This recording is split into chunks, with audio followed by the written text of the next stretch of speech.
disebabkan oleh kegagalan dia. Dia janji banyak. PMX ni janji banyak. Janji macam-macam janjilah. Saya tak ingatlah dulu turun minyak lah, turun itulah, apa turun sekali bukannya benda turun. Semua benda naik, yang turunnya ringgit tak naik-naik. Ringgit paling teruk dalam sejarah. 26 tahun itu Berita Harian keluarkan sampai ada orang arahkan supaya Berita Harian tukar tajuk. Dia keluarkan tajuk itu. So daripada segi ekonomi teruk. So sebab itu saya nampak sekarang rakyat marah sebab keadaan semua benda teruk, tarif naik, cukai naik, even semua benda naik.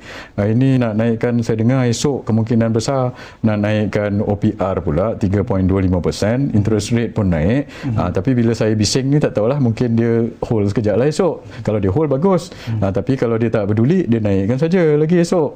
So saya tengok benda-benda ini yang sebenarnya bila dia gagal tunai janji and gagal perform, so dia nak kena cari diversion. Apa diversion yang dia ada? Sebab itu saya tengok sekarang ni dia start tangkap-tangkap orang. So dia pergi siasat kes yang berpuluh tahun dulu. Dia pergi siasat Tun Daim, dia panggil Tun Mahathir. Apa orang kata, saya tak ada masalah dia nak siasat orang ini. Tapi pada saya macam ni, kalau nak siasat-siasat orang, nombor satu, awak kena adil dalam siasatan. Jangan buat targeted siasatan. So macam dia siasat Tun Mahathir dengan Tun Daim, sebab dia kata Tun Daim punya isi apa, sebab dia kata nama ni ada dalam kertas Pandora Paper. Tapi ada nama lain yang ada dalam Pandora Paper tu, nama Zahid Hamidi dengan nama Tengku Zafrul pun ada dalam Pandora Paper. Siasat semua kan? Yes, pada saya kalau awak nak siasat, nak berlaku adil, kan kata nak benteras rasuah dan sebagainya, bukan sekadar awak siasat Tun Daim atau isi Tun Daim atau Tun Mahathir atau anak-anak Tun Mahathir. Awak kena siasat Zahid Hamidi dengan Tengku Zafrul juga. Sebagai ahli politik bebas sekarang, saya cakap je lah. Saya boleh cakap benda ini. So awak siasat, barulah nampak adil. So, contoh macam Anwar juga.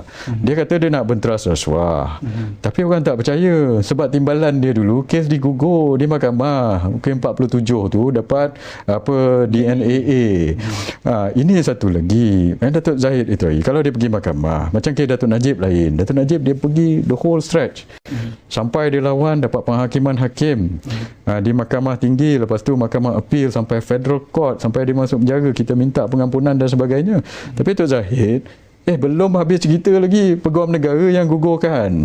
Ini yang saya ingat rakyat nampak masalahnya di situ. So Anwar ni macam dia tutup besar-besar mata dia sebelah. Yang besar punya kes ni, timbalan dia. Itu hari dia pergi luar negeri di US, wartawan tu tanya pasal kes ni, dia jawab cerita lain. So kalau luar negeri pun tanya, orang Amerika pun tanya macam tu, orang dekat Malaysia apakan lagi, awak pergi siasat ini kes ini, kes depan mata timbalan awak tak siasat. So, saya nak cakap pada Perdana Menteri, kalau dia betul serius rasuah, jangan siasat targeted. Bila awak siasat targeted, rakyat nampak macam awak ni macam ada dendam politik. Dendam politik. Bila dendam politik ni macam ni, once awak start dalam political punya vendetta ini, benda ini akan berterusan. Esok PRU16 awak kalah, awak kena siasat balik sila bulan awak dengan Zahid Hamidi masuk jail dulu. Saya cakap, sebab dia akan berterusan vendetta ini. So, kalau nak siasat semua. Jangan siasat ini boleh siasat, ini tak boleh siasat. Dia kata Zahid Hamidi dah bagi keterangan pasal apa kes dia offshore punya pesisir pantai punya duit tu. Tengku Zafrul pun dah bagi penerangan pasal ini. Tun Daim dengan Tun Mahathir pun dah bagi penerangan pasal dia punya kes tu.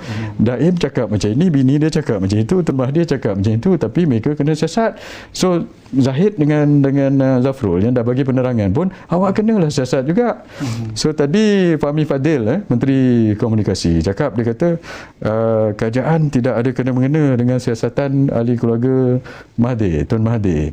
Saya nak tanya Fahmi Fadil, dia punya kepala ni di mana?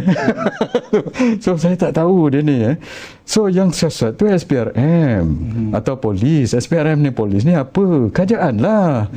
Kerajaan lah itu adalah agensi kerajaan. So apa benda yang apa ni orang kata, kalau dia kata kerajaan tak campur tangan, so SPRM dengan polis ni bukan kerajaan ke? Mereka adalah agensi kerajaan.